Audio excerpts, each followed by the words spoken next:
बिस्मिल्लाहिर्रहमानिर्रहीम। आज हम जरा समझते हैं न्यूटन के फर्स्ट लॉ ऑफ मोशन को, कि न्यूटन का फर्स्ट लॉ ऑफ मोशन हमसे क्या कहता है। देखिए, न्यूटन का जो फर्स्ट लॉ ऑफ मोशन है वो बड़ी बुनियादी किस्म की बात कर रहा है। इसको आपने बहुत अच्छे तरीके से समझना है, क्योंकि बहुत सारे न्यूमेरिकल में भी आपके काम आएगा और बहुत सारे लॉजिकल क्वेश्चंस के आंसर करने में भी आपके काम आएगा। और ये आपसे क्या कर रहा है, ये कह रहा है कि एक बॉडी, जिस तरह ये मेरा मार्कर है, या तो ये मेरा मार्कर रुका रहेगा, और अगर ये मेरा मार्कर मूव कर रहा है तो ये मेरा मार्कर किससे मूव करता रहेगा, ये मेरा मार्कर मूव करता रहेगा यूनिफॉर्म वेलोसिटी से। देखिए, अब यहां पर इस जगह पर ये बात बहुत जरूरी है कि मैंने आपको इस चैप्टर के शुरू में वेलोसिटी और एक्सीलरेशन दोनों में फर्क समझाया था। वो दोनों का फर्क अब आपके दिमाग में रहना चाहिए, ताकि अब आप इसको बहुत अच्छे तरीके से समझ सकें। मैं आपकी मेमोरी को रिफ्रेश करने के लिए इसको बता देता हूं। मैंने आपसे कहा था कि अगर मैं एक ही वैल्यू से चलता रहूं, ठीक है ना, या मैंने कहा था अगर हम मोटरसाइकिल चला रहे हैं या कोई कार चला रहे हैं तो कार में एक स्पीडोमीटर होता है जिसमें सुई होती है, वो सुई मूव कर रही होती है। तो मैंने आपसे कहा था अगर कार चलाते हुए कार की सुई किसी एक ही नंबर पर रुकी हुई है, मिसाल के तौर पर कार की सुई 50 पे रुकी हुई है, तो इसका मतलब आपकी कार जो चल रही है वो मुसलसल 50 50 50 50 यानी एक ही वैल्यू से आपकी कार चल रही है। तो अगर आपकी कार एक डायरेक्शन में मूव कर रही है, यानी डायरेक्शन भी है उसकी, तो डायरेक्शन होने से हम उसको क्या बोलते हैं, वेलोसिटी। तो मैंने आपसे पहले कहा था कि मेरे लिए वेलोसिटी और मेरे लिए स्पीड एक ही चीज के दो नाम हैं। अगर डायरेक्शन होगी तो वेलोसिटी, और अगर डायरेक्शन नहीं होगी तो स्पीड का वर्ड आ जाएगा। ओके, तो अगर एक ही वैल्यू से हमारी गाड़ी चलती रहे, हमारी बाइक चलती रहे एक ही वैल्यू से, तो इस चीज को हम कहते हैं यूनिफॉर्म वेलोसिटी या यूनिफॉर्म स्पीड। लेकिन मैंने आपसे कहा था कि जब हम कार को इस तरीके से चलाएं या मोटरसाइकिल को इस तरह चलाएं कि हमारी स्पीडोमीटर की सुई मुसलसल क्या करती रहे, इंक्रीज करती रहे, आगे बढ़ती रहे, तो इसका मतलब है क्या चेंज हो रहा है, स्पीड चेंज हो रहा है, क्योंकि स्पीडोमीटर है ना। तो हम किससे मूव कर रहे हैं, एक्सेलरेशन से मूव कर रहे हैं। और मैंने आपको चल के बताया था, मैंने कहा था अगर मैं इक्वल टाइम में इक्वल डिस्टेंस, इक्वल टाइम में इक्वल डिस्टेंस ट्रेवल कर रहा हूं तो this is called uniform velocity या यूनिफॉर्म या कांस्टेंट स्पीड। लेकिन मैंने कहा था कि मैं पहले आस्था फिर और तेज चलना शुरू कर दूं तो इसको मैंने क्या बोलता है, इसको मैंने कहा था एक्सेलरेशन। तो यहां पर जो वर्ड है हमारे पास, वो हमारे पास है यूनिफॉर्म वेलोसिटी, और एक वर्ड है हमारे पास रेस्ट। एक मिनट, ये मैसेज किसका है, question of motion to include नहीं है ना रेडियो सिलेबस में, क्या आप वो सिलेबस पढ़ा रहे हैं या फिर रेडियो सिलेबस? मैं टॉपिक से हटकर ये बात आ गई है, रिड्यूस सिलेबस अभी तक ऑफिशियली कुछ भी नहीं है। प्लीज अभी जो मैं पढ़ा रहा हूं सारा पढ़ें। तो हमारे पास लॉ के अंदर रेस्ट और यूनिफॉर्म वेलोसिटी का जिक्र है। इसका मतलब क्या है कि या तो मेरा ये मार्कर रुका है, और अगर ये मेरा मार्कर मूव कर रहा है तो कैसे मूव करे, एक ही वैल्यू से मूव करे, यानी यूनिफॉर्म या जिसको हम कांस्टेंट स्पीड या वेलोसिटी कहते हैं उससे मूव करे। तो न्यूटन ने कहा था अगर कोई चीज रुकी है तो रुकी रहेगी, और अगर यूनिफॉर्म वेलोसिटी से मूव कर रही है तो वो यूनिफॉर्म वेलोसिटी से मूव करती रहेगी।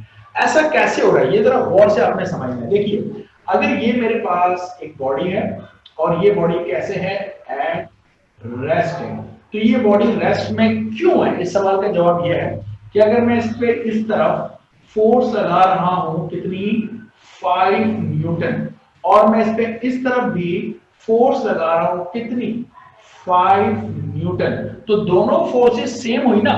तो अगर मुझे इधर भी फोर्स लगी 5 न्यूटन, इधर भी फोर्स लगी 5 न्यूटन, ना तो मैं इधर जाऊंगा ना मैं इधर जाऊंगा, मैं अपनी जगह पे क्या रहूंगा, रुका रहूंगा। तो चूंकि दोनों फोर्सेस सेम है और दोनों फोर्सेस ऑपोजिट है, तो इसके लिए हम वर्ड इस्तेमाल करते हैं कौन सी फोर्स, बैलेंस फोर्सेस। तो याद रखिएगा, जब किसी बॉडी पर बैलेंस फोर्सेस लग रही होती हैं तो वो बॉडी हमेशा क्या रहती है, रेस्ट में रहती है। ये बात अच्छी तरीके से याद रखिएगा, ठीक है। इसी तरीके से अगर एक बॉडी है और वो बॉडी क्या कर रही है, इस डायरेक्शन में मूव कर रही है, तो ये जो मूव कर रही है किससे कर रही है, विद कांस्टेंट वेलोसिटी या कांस्टेंट स्पीड, दोनों में से जो मर्जी हो, चाहे वेलोसिटी का वर्ड हो या स्पीड का वर्ड हो, हमारे लिए दोनों बातें सेम है।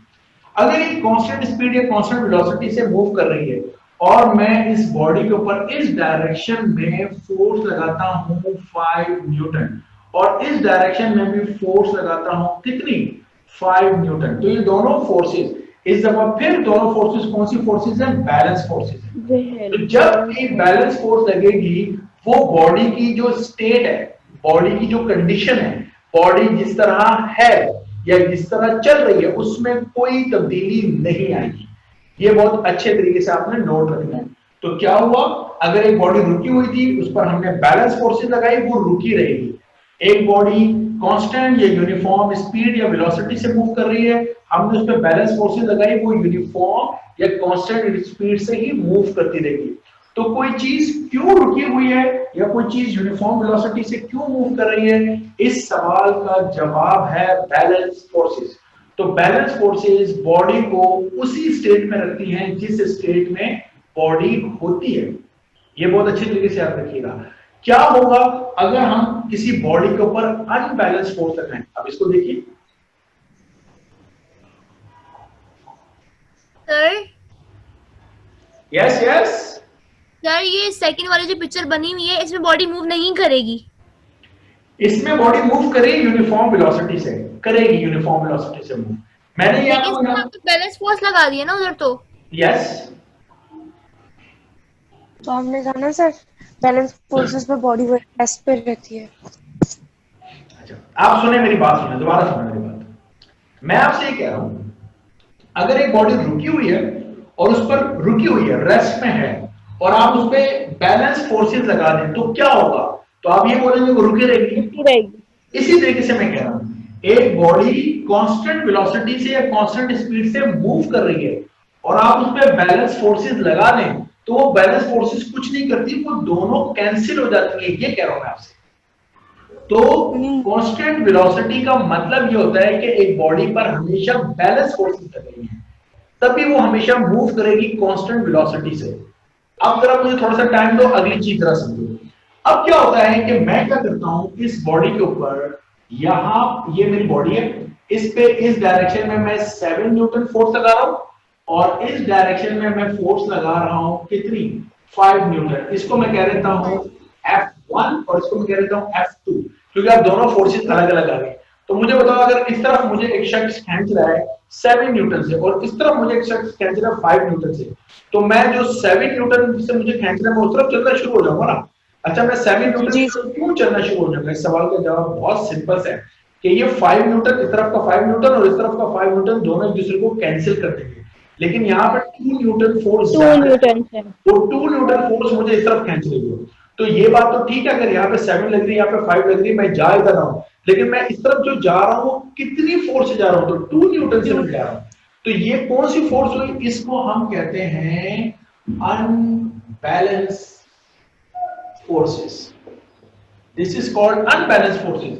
अनबैलेंस फोर्सेस की वजह से अब 7 में से 5 को माइनस किया, इस डायरेक्शन में अब हमारे पास एक फोर्स है जिसे हम कहते हैं नेट फोर्स, और वो नेट फोर्स मेरे पास कितनी आ गई है? 2 न्यूटन आ गई है। याद रखिएगा जब भी किसी बॉडी के ऊपर अनबैलेंस फोर्स लगे, यानी दोनों फोर्सेस को माइनस करने पर फिर भी कोई जवाब बच जाए, तो जब कोई जवाब बच जाएगा तो उसको हम कौन सी फोर्सेस कहते हैं? अनबैलेंस फोर्सेस है, जिसको हम नेट फोर्स से रिप्रेजेंट करते हैं। और जब भी नेट फोर्स लगेगी तो बॉडी क्या करती है? एक्सेलरेट करती है। अच्छी तरीके से बात याद रखना, वो बॉडी जो पहले किसमें थी? रुकी हुई थी, ये बॉडी स्टार्ट टू एक्सेलरेट। ये बॉडी क्या करनी शुरू कर देगी? ये रेस्ट वाली बॉडी जो है ये अब एक्सेलरेट करना शुरू कर देगी, स्टार्ट टू एक्सेलरेट। मिसाल के तौर पर इसकी मोशन की वैल्यू हर अगले सेकंड में ज्यादा और ज्यादा और ज्यादा और ज्यादा होना शुरू हो जाएगी। ये बहुत अच्छी अहम बात है जिसको आपने अपने जहन में रखना है। तो याद रखें जब भी बैलेंस फोर्स लगी, बॉडी जिस स्टेट में थी, मतलब रेस्ट में थी, वो रेस्ट में रही। जैसे ही अनबैलेंस फोर्स लगी, बॉडी ने चलना शुरू कर दिया। लेकिन कैसे चलना शुरू कर दिया? वेलोसिटी से या एक्सेलरेशन से? द आंसर इज एक्सेलरेशन से। इसका मतलब एक बात तो हमारे जहन में और आ रही है, और वो ये आ रही है कि जब भी नेट फोर्स, मतलब जब भी फोर्स होगी, जब भी माइनस करने पे कोई भी फोर्स बचेगी, वो फोर्स हमेशा बॉडी को क्या कराएगी? एक्सेलरेट कराएगी। यही कंडीशन जरा मैं यहां पर लेकर आता हूं, वो बॉडी जो कि कांस्टेंट वेलोसिटी से मूव कर रही थी, वो बॉडी जो कि कांस्टेंट वेलोसिटी से मूव कर रही थी, अगर मैं उस पर इस तरफ फोर्स लगाता हूं 7 न्यूटन और इस तरफ मैं इस पर फोर्स लगाता हूं F2 5 न्यूटन, जबकि वो बॉडी मूव किस तरफ कर रही थी, इस डायरेक्शन में वो बॉडी क्या कर रही थी, मूव कर रही थी, इस डायरेक्शन में वो मोशन कर रही थी। तो 7 में से 5 को माइनस करें इस दफा, फिर हमारे पास एक नेट फोर्स मौजूद है 2 न्यूटन की।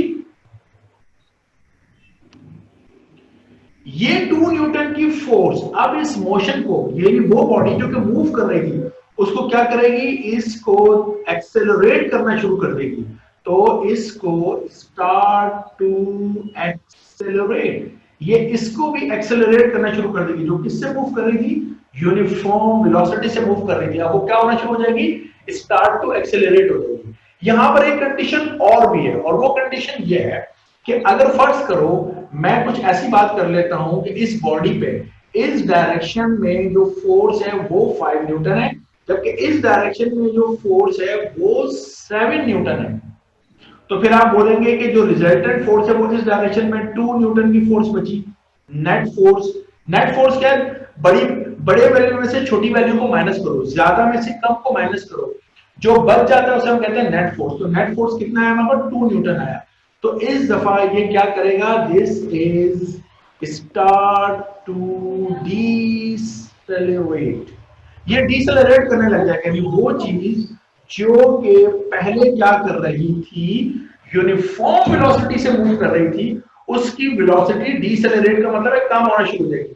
तो मुझे बताओ ना, मैं इस तरफ चल रहा हूं, ओके, मैं इस तरफ चल रहा हूं, इस तरफ ये मेरी मोशन, और मैं यूनिफॉर्म वेलोसिटी से मूव कर रहा हूं, और मेरे पे आपने इस तरफ लगाई कितनी फोर्स, 7 न्यूटन, और पीछे की जानिब जो फोर्स लगाई वो कितनी लगाई, 5 न्यूटन।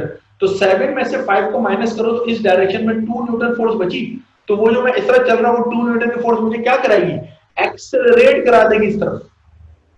इसी तरीके से मैं इस तरह यूनिफॉर्म वेलोसिटी से इस डायरेक्शन में चल रहा था, इस डायरेक्शन में आपने लगाई 5 न्यूटन की फोर्स, पीछे वाली डायरेक्शन में आपने लगाई 7 न्यूटन की फोर्स। तो 7 में से 5 को माइनस किया तो पीछे वाली डायरेक्शन में कितनी न्यूटन फोर्स आ गई, 2 न्यूटन फोर्स। ऐसे जिस तरह किसी ने मुझे पीछे से पकड़ लिया, तो मैं जा इधर रहा था, लेकिन अब मैं स्लो डाउन होना शुरू हो जाऊंगा। क्यों, पीछे वाली फोर्स मुझे खींच रही है। तो अगर मैं जिस डायरेक्शन में जा रहा हूं और मेरी स्पीड कम हो रही है, तो मैं क्या कर रहा हूं, डीसेलेरेट कर रहा हूं। और अगर मैं इधर जा रहा हूं और पीछे से मुझे फोर्स आगे की तरफ खींच रही है, तो मैं क्या कर रहा हूं, एक्सेलरेट कर रहा हूं। तो याद रखिएगा, जब भी बैलेंस फोर्सेस किसी बॉडी पे लगती हैं, वो रेस्ट में है तो रेस्ट में रहेगी, नो चेंज इन स्टेट। अगर वो यूनिफॉर्म वेलोसिटी या कांस्टेंट स्पीड से मूव कर रही है, तो वो यूनिफॉर्म वेलोसिटी या कांस्टेंट स्पीड से ही मूव करती रहेगी। जैसे ही बैलेंस से आप अनबैलेंस फोर्सेस की तरफ जाते हैं, तो वो अनबैलेंस फोर्सेस क्या करती हैं, वो बॉडी जो कि रुकी हुई है उसको मूव कराती है। कैसे मूव कराती है, एक्सेलरेशन से मूव कराती है। वो बॉडी जो कि यूनिफॉर्म वेलोसिटी से मूव कर रही थी, क्यों, क्योंकि बैलेंस फोर्सेस लग रही थी। उस यूनिफॉर्म वेलोसिटी वाली बॉडी को अगर अनबैलेंस फोर्सेस की डायरेक्शन, जिस डायरेक्शन में मोशन है, मोशन की डायरेक्शन में होगी, अनबैलेंस फोर्स अगर मोशन की डायरेक्शन में होगी तो उसको उसी डायरेक्शन में एक्सेलरेट कराना शुरू कर देगी। अगर अनबैलेंस फोर्स, मोशन तो इस तरफ थी, देखो ना, मोशन तो इस तरफ है, लेकिन अनबैलेंस फोर्स इस तरफ आ गई, तो वो उसको स्लो डाउन करना शुरू कर देगी, मतलब डीसेलरेट करना शुरू कर देगी। यहां तक की बात में अब कोई सवाल है तो आप पूछ लें। अच्छा जी, अब देखिए, अब एक और अहम बात यहां पर मौजूद है, और वो अहम बात यह है कि यहां से यहां पर जब हम जा रहे हैं तो एक चीज हो रही है जिसे हम कह रहे हैं चेंज ऑफ स्टेट।